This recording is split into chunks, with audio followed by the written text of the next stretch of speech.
Malapit nang sumapit ang gabi at nagluluto na ng hapunan si Camila.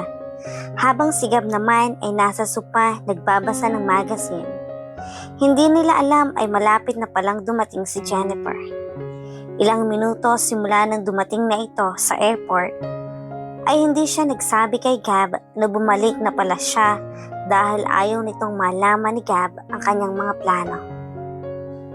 Gab, pupunta muna ako sa kwarto ko at magbibihis.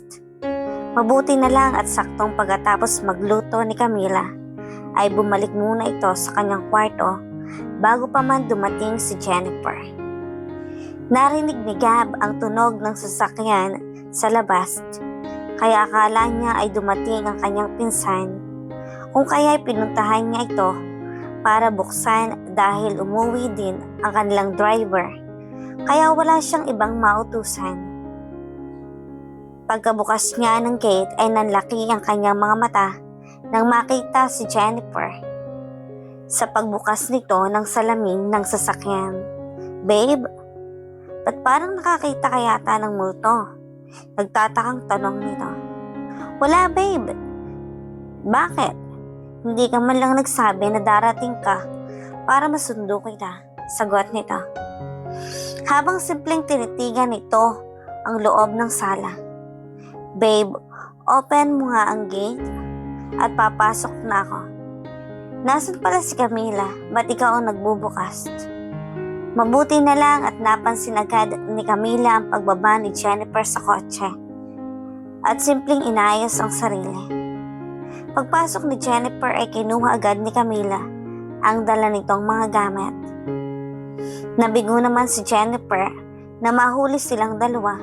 Sa akto ay may napansin na ito sa bahay pero hindi na muna ito sinabi.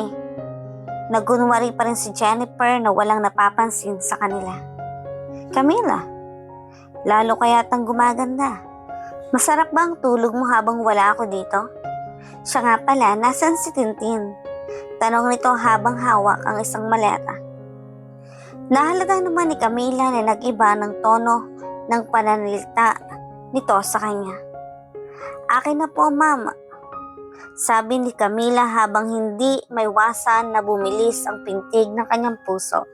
"Parang natatakot ka, Camila. May nangyari ba dito sa bahay na hindi ko alam? May pumasok ba ditong magnanakaw?" "Babe, wala. Sige na, umakyat na tayo sa taas at nang makapagpahinga ka na." "Sige, mabuti pa nga, Camila. Pasensya ka na ha. Madami akong tanong sa'yo. Kasi alam mo na matagal din akong nawala. Tapos hindi pa masyadong nag-a-update itong si Gab." Paliwanag nito bago umakyat sa taas. Pag-akyat nito sa taas ay bumaba naman si Gab para kausapin si Camila. "Camila, ano, sabihin ko na ba ang totoo sa kanya?" Tanong nito habang hinahawakan ang kamay. "Wag muna, Gab. Siguro pagpahingahin muna natin si Jennifer. Sige na, bumalik ka na sa taas, baka magtaka pa yon." "Sige nga muna at babalikan ko muna si Jennifer sa taas." "Tama ka. Dapat ay palipasin muna natin ang ilang araw bago natin sabihin ang totoo." Saka bumalik sa itaas si Gab. "Babe, hindi mo ba ako namimiss?" Tanong nitong niyayakap nito si Gab. Wala namang sagot na narinig si Jennifer sa tanong nito. Dagdag pa nito, "Babe, napapansin ko na parang lumalayo ang loob mo sa akin. May problema ba tayo?" "Babe, magpahinga ka na. Mamaya na tayo mag-usap ha. Baka gusto mong kumain at ipaghahanda ko sa baba. Tamang-tama at katatapos lang ni Camilang magluto." "Sige, maiwan muna kita dito ha." Nagtataka naman si Jennifer dahil hindi man lang siya hinalikan ni Gab o naglambing ito. Parang hindi na ito nasasabik na makita siya. Yun ang nararamdaman niya sa mga oras na iyon. "Babe, wala man lang bang kiss? Kararating ko lang. At alam mong miss na kita." Paglalambing nito sa kanya. Sige, kaya hinalikan siya ni Gab pero ramdam pa rin ito na may nagbago na talaga kay Gab.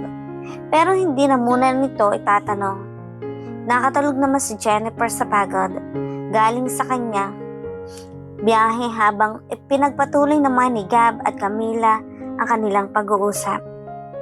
Siguro kailangan muna nating magkunwari, Gab, at alam natin na masasaktan talaga si Jennifer pag nalaman niya ang totoo. Tama ka nga, Camila. Anong sasagot mo kung magtatanong tungkol sa anak natin? Kunwaring tanong nito. Sasabihin ko na nagkasakit siya at kailangan muna siyang umuwi sa amin. Paano natin dadalawin si Tintin? Ngayong nandito na si Jennifer. Pero promise ko, hindi ko patatagal ito, Camila. Sasabihin ko rin ang totoo sa kanya. Sa ngayon, kailangan muna natin isipin kung anong nararamdaman ni Jennifer. Kung sasabihin agad natin sa kanya ang lahat, kailangan ko lang makahanap ng pagkakataong masabi sa kanya ang lahat. Paliwanag nito. Sana makahanap na tayo ng kapalit ko bago mangyari yan. Nahihiya rin kasi ako kay Jennifer, sabi nito. Maintindihan din ni Jennifer ang lahat. Matalino at mabait si Jennifer. At maawa siya sa kalagayan ng anak natin. Kaya alam kong matatanggap din ni Jennifer ang lahat. Okay, kaya huwag ka nang mag-alala. Sana nga ganon, Gab. Sige na, bumalik ka na sa taas at baka hanapin ka niya. Okay lang ba sa'yo kahit magtabi kaming matulog? Gab, wala na sa akin yun. Alam ko naman na kailangan pa rin natin magpanggap dahil alam nating pareho ang masasaktan dito ay si Jennifer. Kaya okay lang, walang problema sa akin.